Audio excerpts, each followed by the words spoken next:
Elections అప్పుడు సర్వేలు సహజం. ఇప్పుడు తాజాగా పోల్ స్ట్రాటజీ గ్రూప్కి సంబంధించినటువంటి సర్వే వచ్చేటప్పటికి ఆంధ్రప్రదేశ్లో వైఎస్ఆర్ కాంగ్రెస్ పార్టీకి 120 నుండి 130 స్థానాలు వస్తాయని, టీడీపీ అలయన్స్కి 45 నుండి 55 స్థానాలు వస్తాయని అంచనా వేశారు.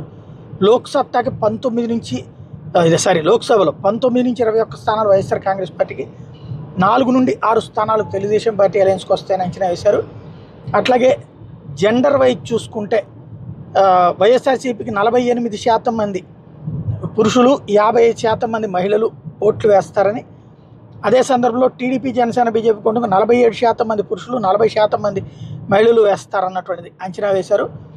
టోటల్గా చూస్తే వైసీపీకి 50 నుంచి 52% ఓట్లు వస్తాయని, తెలుగుదేశం కూటమికి 44 నుంచి 46% ఓట్లు వస్తాయని, ఇతరులకు 3 నుంచి 5% ఓట్లు వస్తాయన్నటువంటిది వాళ్ళ అంచనాగా ఉంది. అయితే ఇవన్నీ యథాతథంగా జరుగుతాయా లేదంటే క్రిందసారి కూడా మనం చెప్పుకున్నాం, యథాతథంగా జరిగినవి ఉన్నాయి, జరగనివి ఉన్నాయి.